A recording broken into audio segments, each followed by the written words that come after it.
ለየት ያለ የሙዚቃ ፍቅር ስለነበራቸው ሬዲዮ መጎርጎርና ማዳመጥ ይወዳሉ። የምሽቱ ፕሮግራማችን በዚሁ ተጠናቀቀ የሚለው መደምደሚያ ሲሰማ ሌላ መስመር ፍለጋ ይገባሉ ሙዚቃን ለማዳመጥ። ታዲያ ልጆቻቸውም አብረው የሬዲዮ ማዳመጥ የሙዚቃ ማዳመጥ ፍላጎታቸው ያይልባቸዋል። በተለይ የብስራት ወንጌል ሬዲዮ ጣቢያ መዝሙር መንፈሳቸውን ይማርካል። የወይዘሮ እልፍነሽ 4 ልጆች ዘወትር እሁድ ጠዋት በቅዱስ ጊዮርጊስ ቤተ ክርስቲያን በመገኘት ያስቀድሳሉ። ከቤተ ክርስቲያኑ ዘማሪዎችም ውስጥ 2 ወንዶች ልጆቻቸው ቋሚ የገነተ ጽጌ ዘማሪያን አባላት ይሆናሉ።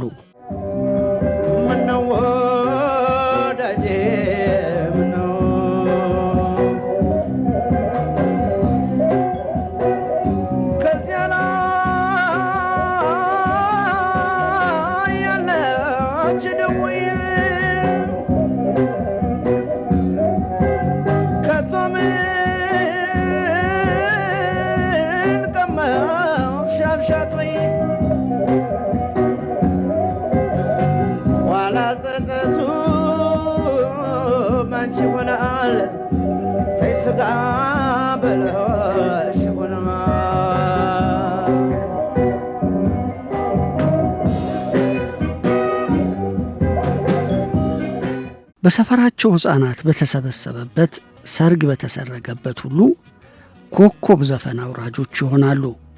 በመስፍን ሐረር ነጋዴ ሰፈር ተብሎ በሚጠራው መንደር ቴዎድሮስ ታደሰ ከነወንድሙ በአፍቃሪ ዘፈንነት ይጠራሉ።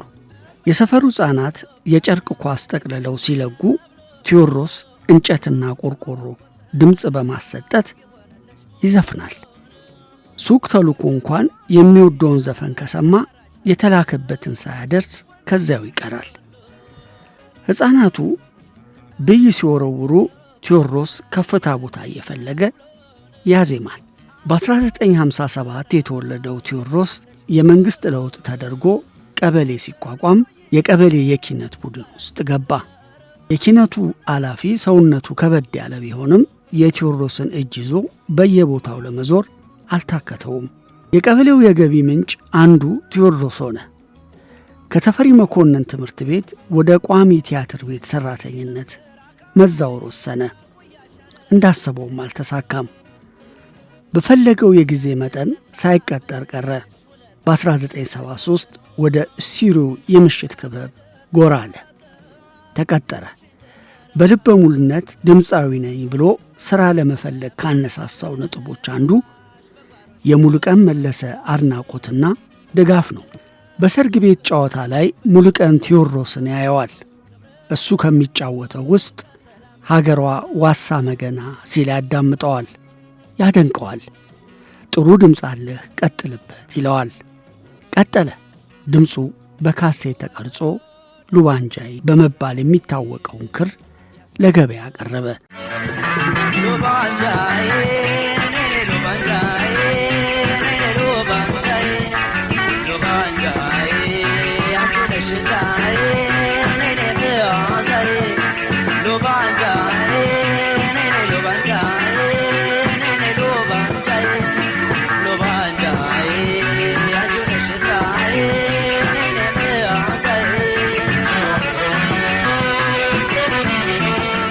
ተወደደለት። ቀጥሎ እየቆረቆረኝ ከሆዴ ሳወጣሽ ደግሞ ባይነ መጣሽ የሚል ዝናን ያጎናጸፈውን ግጥምና ዜማ የያዘው ካሴቱ ታተመ። እየቆረቆረኝ ከሆዴ ሳወጣሽ እየከነከኝ ከልቤ ሳወጣሽ ደግሞ ባይኔ ደግሞ ባይኔ ደግሞ ባይኔ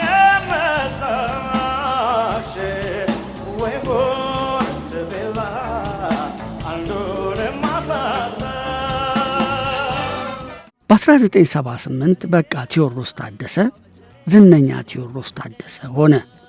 ወጣት አድናቂዎቹ በየሄደበት መድረክ ይከተሉት ጀመር። ወንድሙም ጎበዝ ትራምፔት ተጫዋች ነው። ሌሎቹ ወደ ሌላ የህይወት ጥሪ ተሰማርተዋል። ቴዲ የሙዚቃ ስሜቴን እንደምወደው ሁሉ የሀገሬን ዘፈኖች እወዳቸዋለሁ በተለይ ደግሞ ጥላሁን ገሰሰና ምኒልክ ወሰናቸውንና ሙሉቀን መለሰን በጣም ወዳቸዋለሁ አደንቃቸዋለሁ ሲል የካቲት 23 ቀን 1988 ዓ.ም ማስታወሻ ጋዜጣ ላቀረበለት ጥያቄ መልስ ሰጥቶ ነበር። የገነተ ጽጌው ተማሪ ከዛ በኋላ በተለያዩ መድረኮች የሚጫወት ስመጥር ኢትዮጵያዊ ዘፋኝ ሆነ ይላል ማስታወሻ። ወባለምነ አይኔ አልቦሽና አርገሽ ነገር ላንቺ አለና አብራሽ አለመኖሽ። ቴዎድሮስ የተወለደው አዲሱ ገበያ በመባል በሚጠራው አካባቢ ነው ይላሉ።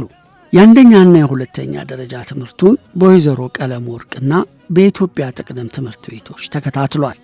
ለሙዚቃ በነበረው ከፍተኛ ፍላጎትና ስሜት ያነሳሱት መልካሙ ተበጀ፣ ሙሉቀን መለሰና ምኒልክ ወሰናቸው ናቸው ለማለት ይቻላል። ምክንያቱም በእነሱ ሙዚቃ ቀልቡ ተሰርቆ ነበርና። በኋላ ከመንፈሳዊ አገልግሎት ወደ ዓለም መጥቶ በስቲሪዮ ክለብ በ36 ብር ደሞዝ ተቀጠረ። ቀስ በቀስም የአበበ መለሰን ዜማዎች፣ የይልማ ገብረአብን ግጥሞች፣ የኢትዮ ስታር ሙዚቃ በአንድን ቅንብር ያካተቱ ሥራዎቹ ለአድማጭ በተከታታይ መድረስ ጀመሩ።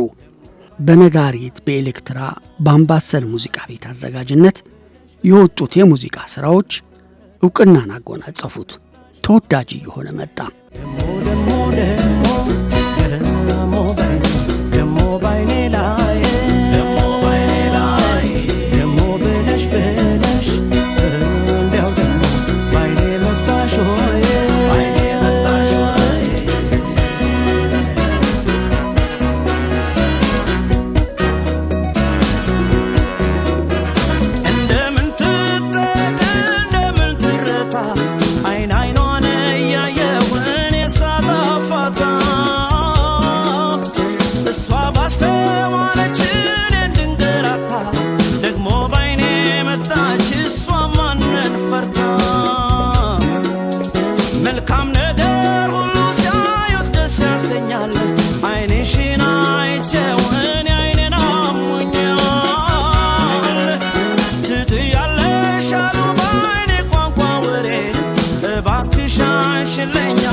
ሉባንጃዬ፣ ጉድሮዬ፣ ሳዱላይ የተሰኙ በወቅቱ ለየት ያሉ ርዕሶች ያሏቸው ሙዚቃዎች ብዙዎቹን ያስገረሙ ነበሩ። የሙዚቃ ባለሙያዎች ቴዎድሮስ ታደሰ በማንኛውም ስልት የሚዘፍን የተሟላ የብቃት ደረጃ ላይ ያለ ባለሙያ ነው በሚለው ትንታኔ ይስማማሉ። ባህል ዘመናዊ ስልትን በብቃት ይጫወታል። ከባድ የሚሆንበት ነገር የለም። ለምሳሌ ከነዚህ ወጣ ባለው መዲናና ዘለሰኛ የምስጋና ያሬዳዊ ስልትም መዝሙር መዘመር የሚችል ነው። ብዙ ድምፃውያን በቴዎድሮስ ሙዚቃዎች ድምፃቸውን አሟሽተዋል። ቴዎድሮስ ካሳሁን፣ ቴዲ አፍሮ፣ ጎሳይና ማዲንጎን ማንሳት ይቻላል።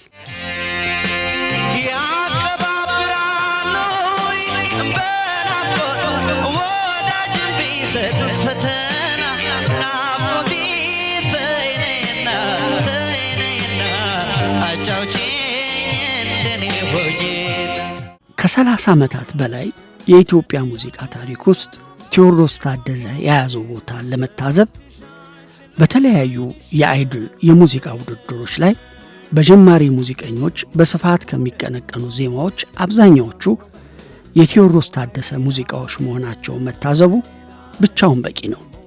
ቴዎድሮስ ታደሰ በእርግጥ በሙዚቃዎች ለሚደመሙ ስፍር ቁጥር የሌላቸው ታዳጊዎች የቴዎድሮስ ታደሰ ዜማዎች የቅርብ ሳይሆን የሩቅ ዘመን ኦልዲዝ ዜማዎች ናቸው።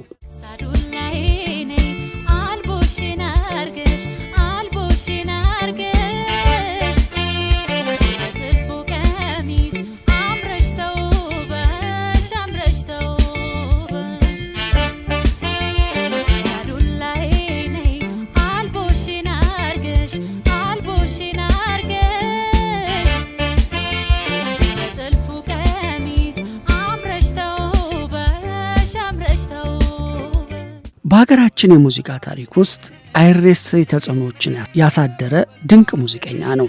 የቴዎድሮስ ታደሰን የሙዚቃ ቪዲዮዎች ልብ ብሎ ላስተዋልና የኢትዮጵያ ኦርቶዶክስ ቤተክርስቲያንን የዝማሬ ዜ የሚገነዘቡ ሁሉ በቴዎድሮስ ታደሰ ያዘፋፈን ቅላጼ ውስጥ አንዳች የቤተክርስቲያን የዝማሬ ተጽዕኖ እንዳለ ሊጠረጥር ይችላል። ደግሞም ነው በአንድ የሰርግ ስነ ስርዓት ላይ በአጋጣሚ በአማረ ሁኔታ ባቀነቀነው የሙሉቀን መለሰ ዜማ ሰበብ ወደ ሙዚቃው ዓለም የገባው ቴዎድሮስ ከዚያ በፊት በለጋ ዕድሜው የአራዳ ጊዮርጊስ የዘማሬ ቡድን አባል መሆኑ አግዞታል። ሉባንጃዬ የተሰኘው የመጀመሪያ አልበሙ አዲሱ ማራኪ ድምፁን አይናፋሩን ድምፃዊ ለኢትዮጵያ የሙዚቃ አፍቃሪ ጀባ ያለ ነው። ከዚህ በተቀራረበ ጊዜያት የጥራት ደረጃቸው ያልተዛነፈ የሙዚቃ ከፍታዎች ተምሳሌት የሆኑ የሙዚቃ አልበሞች ተከታትለዋል። ቴዎድሮስ ታደሰ በኋላ ከ16 ዓመታት ቆይታ በኋላ ለሙዚቃ አፍቃሪ አንዳንድ ሥራዎችን ዳግም አበርክቶ ነበር። ቃል ኪዳንን የፍቅርን ቤት ዋልታ መሠረቱን ሸፍን አርገን ያቆየነው እንደሆን የመፋቀር እምነቱን ጽናቱን ስንዋደድ ለእምነታችን ብለን ብንከፋም የእኛ ፍቅር እንደ ብረት ምሰሶ ዕድሜው ይዘልቃል እንጂ አይጠፋም።